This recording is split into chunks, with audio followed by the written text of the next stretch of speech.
राधे कृष्ण मित्रों, आइए आज हम सभी एक उपाय जानते हैं, एक विधि जानते हैं जिसको आप अगर करते हैं तो आप अपनी परेशानियों से छुटकारा पा सकते हैं। आप जिस प्रकार की भी परेशानी से जूझ रहे हों या कष्ट से जूझ रहे हों, उससे आप छुटकारा पा सकते हैं कुछ दिनों तक अगर आप निरंतर ये प्रयास करते हैं तो। ये जो स्क्रीन पर आप सभी नंबर देख रहे हैं दोस्तों, हमने लिखा हुआ है, जो चार्ट बनाया हुआ है, ये एक ऐसे आपको एक सादे कागज़ पर बना लेना है। कैसे बनाना है आपको? वो जो कागज़ पर लिखना है इसे, वो हल्दी से लिखना है आपको। इस बात का ध्यान रखें कि रविवार के दिन हल्दी के रस से कागज़ पर लिखें। हल्दी को घोल लें और फिर उस रस से आप रविवार के दिन लिखें।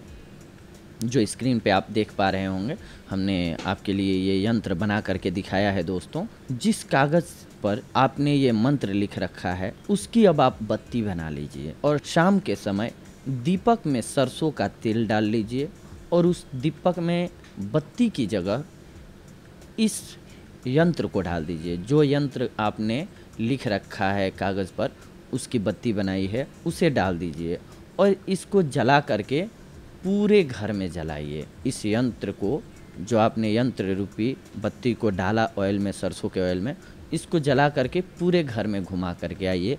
आप देखेंगे कुछ दिनों में आपकी सफलता का ग्राफ बढ़ने लगेगा।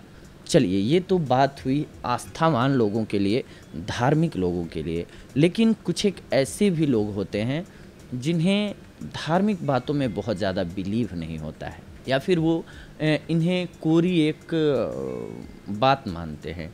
तो उनके लिए भी ये बहुत महत्वपूर्ण बात है कि अगर आप साइंटिफिक ढंग से भी सोचते हैं तो भी आपके लिए ये फ़ायदेमंद है दोस्तों। ये भी हम बता देते हैं, इसका दूसरा पक्ष भी आपके सामने रख देते हैं। अगर आप पूरे घर में हल्दी से बनाए हुए उस कागज़ की बत्ती डाल करके सरसों के तेल में बत्ती जलाते हैं और पूरे घर में घुमाते हैं तो निगेटिव एनर्जी घर की दूर भागती है। और सेकेंडली, आप किसी भी कारणवश परेशान हैं तो आपकी परेशानी से डाइवर्जन होता है।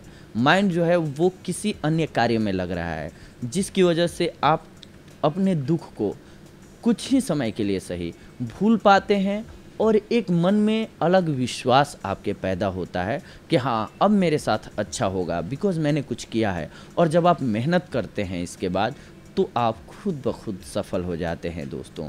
ये आपके जीवन में साइकोलॉजिकल फैक्टर्स होते हैं। माइंड हमारा इतना पावरफुल है जिसे हम समझ नहीं पाते हैं। इसीलिए वैज्ञानिकों ने जब शोध किया है तो उन्होंने कहा है, हम अपने माइंड का मैक्सिमम लोग, जो सबसे तेज़ लोग होते हैं धरती पे, वो लोग माइंड का केवल 10% यूज कर पाते हैं। इसीलिए हम अपनी क्षमताओं को पहचान ही नहीं पाते हैं। अगर हम अपनी क्षमताओं को सही से पहचान जाएं, तब तो हमें इन सारी चीज़ों की ज़रूरत ही ना पड़े, हर परेशानी से निकल जाएं। और परेशानी आती ही इसलिए है क्योंकि वो जाएगी। इस संसार का नियम है दोस्तों, जो आता है वो जाता भी है। तो बस हमें उस कंडीशन में अपने आप को पावरफुल बनाए रखना होता है, अपने आप पर थोड़ा संयम बनाए रखना होता है, वो ज़रूरी होता है। अगर आप संयम बनाते हैं परेशानी की घड़ियों में, तो आप खुद देखेंगे कि कुछ दिनों में उस परेशानी से बाहर निकल करके आ गए और आपकी सफलता का ग्राफ वापस चढ़ने लगा। तो ये था आज का हमारा नुस्खा आप सभी के लिए दोस्तों। अगली बार हम आप सभी से जुड़ेंगे कुछ और महत्वपूर्ण जानकारियों को लेकर के।